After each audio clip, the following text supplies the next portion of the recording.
Bonjour et bienvenue à toi dans cette nouvelle vidéo. Aujourd'hui, on va parler du grand oral du CRFPA, l'épreuve mythique de l'examen, l'épreuve d'admission puisque vous passez la phase écrite et ensuite, si vous êtes admissible, eh bien, vous avez l'opportunité de passer le grand oral du CRFPA ainsi que l'épreuve d'anglais du CRFPA, sachant que l'épreuve d'anglais fera l'objet d'une prochaine vidéo, donc restez bien connectés si vous voulez avoir tout le programme concernant l'épreuve d'anglais du CRFPA. Alors aujourd'hui, on va parler du grand oral, on va parler donc de cet exposé qui dure 45 minutes, durant lequel vous êtes seul face à un jury composé de 3 professionnels du droit, un avocat, un magistrat et un professeur d'université. Donc c'est un jury qui est assez exigeant et c'est une épreuve qui peut un petit peu vous stresser. Donc c'est vrai, vous avez passé les écrits, vous vous posez un peu la question de savoir quand est-ce qu'il faut réviser le grand oral du CRFPA. C'est vrai que là, au jour où je tourne donc la vidéo, eh bien les résultats des écrits sont dans un petit peu plus de 1 mois. Pour être tout à fait honnête, je trouve qu'il faut au minimum 1 mois pour être suffisamment prêt pour l'épreuve du grand oral du CRFPA. Donc rapprochez-vous de votre IEJ pour savoir à partir de quelle date débutent les grands oraux. Pour ma part, quand j'ai passé le CRFPA l'année dernière, les grands oraux commençaient au 27 novembre. Les résultats des écrits sont tombés le 20 octobre. Donc je savais que je pouvais attendre la date des résultats des écrits pour me mettre au travail pour le grand oral. Mais encore une fois, si vous êtes dans un IEJ qui propose les grands oraux à partir du 2, 3, 4, 5 novembre, eh bien il ne faut pas trop tarder non plus. Vous avez au moins jusqu'au 1er octobre en tout cas pour vous y mettre. Mais sachez qu'il faut bien 1 mois, un bon mois pour être suffisamment prêt, pour s'être suffisamment exercé à l'épreuve du grand oral du CRFPA. Mais avant de s'entraîner, avant de s'exercer, il faut peut-être savoir un petit peu quel est le programme. Donc c'est l'objet de cette vidéo. On va voir un petit peu quels sont tous les thèmes à aborder, à connaître afin d'avoir des révisions complètes. Ce qu'il faut comprendre et ce qu'il faut savoir lire aussi, c'est un petit peu eh bien la définition même de l'épreuve du grand oral qui est définie dans l'arrêté que j'ai sous les yeux. Vous pouvez vous-même aller le lire, l'arrêté du 2 octobre 2018. Donc le grand oral, cette épreuve consiste en un exposé de 15 minutes avec une préparation de 1 heure, voilà, suivi d'un entretien de 30 minutes. Donc vous avez votre exposé et ensuite on enchaîne sur 30 minutes de questions-réponses avec donc le jury sur un sujet relatif à la protection des libertés et des droits fondamentaux, permettant d'apprécier les connaissances du candidat, la culture juridique, son aptitude à l'argumentation et à l'expression orale. Et ça, c'est très important de le lire avant de se mettre dans ces révisions, savoir vraiment qu'est-ce qu'on attend de nous. Oui, bien sûr, vous allez avoir plein de conseils, moi j'en fais partie, je vais vous dire exactement tout ce qu'il faut savoir, tout ce qu'il faut maîtriser, mais il faut aussi savoir lire en fait la définition même de l'épreuve, ce qu'on attend de vous, qu'est-ce qui est écrit dans le décret. Et donc là, c'est assez simple, c'est assez clair. Bien sûr, il y a un programme quand même. Alors, il n'est pas défini, détaillé, mais pour autant, j'ai réussi à réunir 33 thèmes. En fait, ces 33 thèmes, je les ai eus grâce bien, à la prépa Dalloz que j'ai suivi l'année dernière dans ma préparation au grand oral du CRFPA. Donc, il y avait 33 thèmes identifiés. Donc, je vais pouvoir vous les donner. Ils sont également sous mon post Instagram. Je vous mets le lien dans la description si jamais vous le voulez écrit. Donc, vous allez avoir tout ce qui va être notion des libertés fondamentales, donc les définitions, ça c'est très important parce qu'en fait, ça va être votre introduction. C'est-à-dire que ce chapitre, il faut le connaître bien parce que ça va être l'introduction. Quel que soit votre sujet, vous allez devoir définir ce que c'est qu'une liberté fondamentale. Donc, c'est le premier chapitre. Ensuite, vous allez avoir les repères historiques en matière de liberté fonda. Ça, c'est assez intéressant aussi en introduction, mais vous pouvez aussi le rattacher au sein même de votre exposé si vous avez, je sais pas moi, un thème d'actualité qui permet de montrer une évolution historique. Ça peut être un point assez intéressant. Donc ça, c'est de la culture juridique. Donc faites quand même un petit point de repère historique en liberté fonda. Ça a de l'importance. Ensuite, les sources. Ça, les sources, ça va être votre base juridique. C'est un peu comme dans votre syllogisme. En fait, tout ce que vous allez dire pendant votre exposé doit être appuyé vis-à-vis d'un texte. Alors bon, je vous rassure tout de suite, on utilise essentiellement la Constitution, la DDHC, la CEDH, et puis généralement c'est tout le code civil. Ça dépend bien entendu le thème que vous allez avoir, sur lequel vous allez tomber, mais grosso modo, on utilise ces textes. Donc ça peut être intéressant quand même, voilà, de maîtriser en tout cas tous les textes qu'il existe, les conventions, etc. Si vous avez du droit de l'enfant, la convention de New York, ça doit faire tilt dans votre tête. Enfin, il y a 2-3 petites choses quand même qu'il faut avoir en tête sur des thèmes un petit peu précis. Ça montre quand même que vous avez la curiosité et que vous avez la connaissance juridique. Ensuite, vous allez avoir les sources bien sûr internationales, donc sources internes, sources internationales, ça c'est pareil. Ensuite, les principes de la réglementation des libertés fondamentales. Donc ça, c'est les grands principes principe, donc c'est le cadre en fait. Ça a de l'intérêt parce qu'en fait, dans votre exposé, si jamais vous allez, je sais pas, parler d'une exception, bah, vous pouvez l'opposer justement au cadre, au principe même, et ça montre en fait que vous avez, bah voilà, ce raisonnement juridique. Donc c'est quand même quelque chose à maîtriser. Ensuite, vous allez avoir les régimes exceptionnels des restrictions de liberté. Donc ça, c'est super intéressant et surtout, c'est très d'actualité avec tout ce qui est état d'urgence sanitaire. Ça, c'est des choses, il faut le savoir. C'est pas très difficile à comprendre puisqu'on l'a vécu, on le vit. Donc quand on le vit, bah forcément, ça nous touche plus facilement et on comprend plus vite.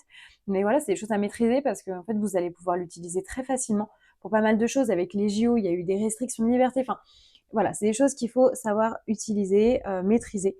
Et c'est très sympa en tout cas d'en avoir connaissance. Ensuite, vous allez avoir le chapitre sur la protection non juridictionnelle des libertés.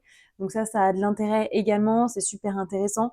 Et ensuite, la protection juridictionnelle. Donc ça, c'est des oppositions, c'est toujours bien de les avoir en tête parce que c'est des choses simples que vous pouvez utiliser dans vos plans en fonction du sujet que vous utilisez. En tout cas, ça peut vraiment vous aider ou même à la réponse à une question qu'on va vous poser lors de l'entretien de 30 minutes. C'est vrai que si vous avez le plan en tête, bah, vous allez réussir en fait à faire des dissociations, faire des oppositions et ça montre votre raisonnement et vos réflexes juridiques. Donc ça peut avoir pas mal d'intérêt de bien maîtriser tout ça. Ensuite, bah, les chapitres un peu plus classiques, donc l'égalité, la dignité humaine, le droit à la sûreté, le droit à la présomption d'innocence, le droit à un procès équitable, très important, la liberté d'aller et venir, ça ce sont des choses plus simples, mais c'est important également, la protection de la vie privée, le secret des correspondances et la protection des données, ça ce sont des sujets qui sont très chauds, donc il faut bien les maîtriser. La liberté de domicile, la liberté sexuelle et la protection de la différence, le droit à la vie familiale normale, la liberté d'opinion et d'expression, la liberté de la presse, la liberté religieuse, la liberté d'enseignement, la liberté d'association, la liberté de réunion et de manifestation, la liberté syndicale et le droit de grève, très important également, le droit de vote, la déchéance de la nationalité, les libertés des partis politiques, le droit de la propriété, la liberté du commerce et de l'industrie, le droit à la protection de la santé et droit aux prestations sociales. Donc là, on touche un peu des chapitres qui sont vachement lointains pour nous, qu'on connaît pas très bien, mais il faut les maîtriser quand même. Et enfin, les libertés du travail et droit à l'emploi.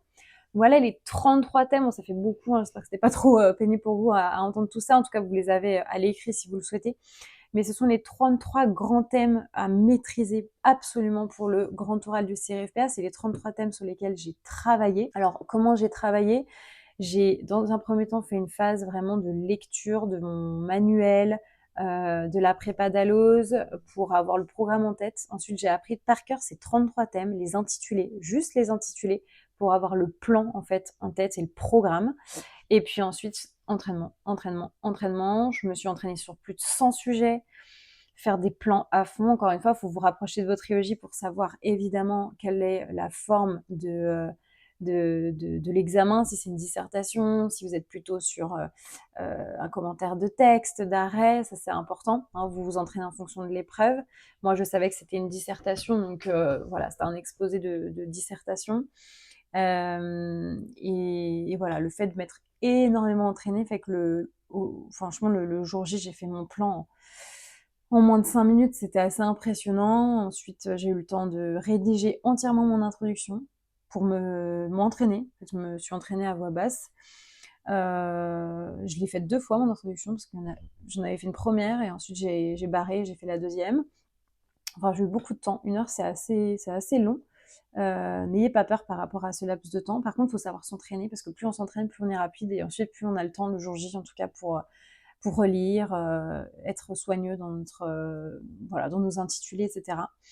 Donc voilà, moi j'ai eu 15 sur 20 au grand oral du CRFPA, c'est une épreuve que j'ai très bien réussie, mais je m'y suis très bien préparée également. J'ai eu du temps pour le réviser, j'ai eu plus d'1 mois. J'aurais pu prendre plus de temps encore, mais bon, 1 mois et 10 jours, c'était quand même pas mal. Donc voilà, il faut s'entraîner, il faut pas attendre trop longtemps. Mais voilà, c'est une épreuve qui se passe bien. Faut y aller avec de la confiance en vous et vous n'êtes pas là pour faire une plaidoirie des effets de manche. Il faut être simple en fait, comme on parle, faut être humble. On est face à des 3 professionnels, donc chacun a sa place. Voilà. ça se passe bien, vous venez souriant, parlez posément, faites pas snob, n'essayez pas d'utiliser des termes que vous ne maîtrisez pas ou presque pas. N'essayez pas de faire des tournures de phrases qui sont pas naturelles. Vraiment, moi, j'ai parlé sans notes et je parlais à mon jury. Genre vraiment, je leur expliquais les choses telles que moi je les pensais vis-à-vis de mon sujet. Et ils suivaient mes yeux, ils suivaient mes gestuels parce qu'on était presque dans une discussion. Ils m'ont pas, bien sûr, ils m'ont pas coupé la parole pendant mon exposé, mais j'étais vraiment là en mode exposé. Je leur apprenais quelque chose un peu. Et je me fais une ou deux blagues, enfin blagues entre guillemets, mais j'ai fait j'ai dit des choses parfois un peu je sais plus exactement sur quel exemple, mais ça a fait sourire et tout. C'était vraiment, ça s'est bien passé. Mais voilà, je suis restée à ma place. J'ai été souriante, polie, posée, pas parler trop vite. Et voilà, en fait, j'ai montré que je faisais de mon mieux, en fait. Et je pense que ça a beaucoup plu. Et le fait de m'être entraînée, ça a montré que j'avais beaucoup de connaissances. Enfin, franchement, c'était assez impressionnant. Si vous avez besoin de vous entraîner sur des questions subsidiaires, il y a le site 1 an pour le CRFPA qui est vraiment topissime. Je vous le mets en lien dans la description, pareil, parce que c'est le site, moi, personnellement, que j'ai énormément utilisé pour avoir des exemples de questions subsidiaires. Donc, n'hésitez pas à vous rendre directement sur leur site internet. Voilà. Et puis, en tout cas, si vous avez des questions, le moindre besoin, n'hésitez pas à le mettre en commentaire de cette vidéo ou sur Instagram, constance.mosnier. Moi, je vous y réponds, je vous accompagne, etc. Enfin, vraiment, c'est avec grand plaisir, en tout cas. Et puis, si jamais vous avez envie, vous avez également mon manuel qui est hop, juste ici et qui est pareil, en lien dans la description de cette vidéo. Il s'agit d'un manuel, format broché, qui vous propose 50 sujets corrigés sur le grand oral du CRFPA avec 350 questions subsidiaires pour vous entraîner à cette épreuve du grand oral. En tout cas, si tu as aimé cette vidéo, n'hésite pas à la liker puis à la partager à tes amis. Et je te dis à très bientôt dans une prochaine vidéo. Salut!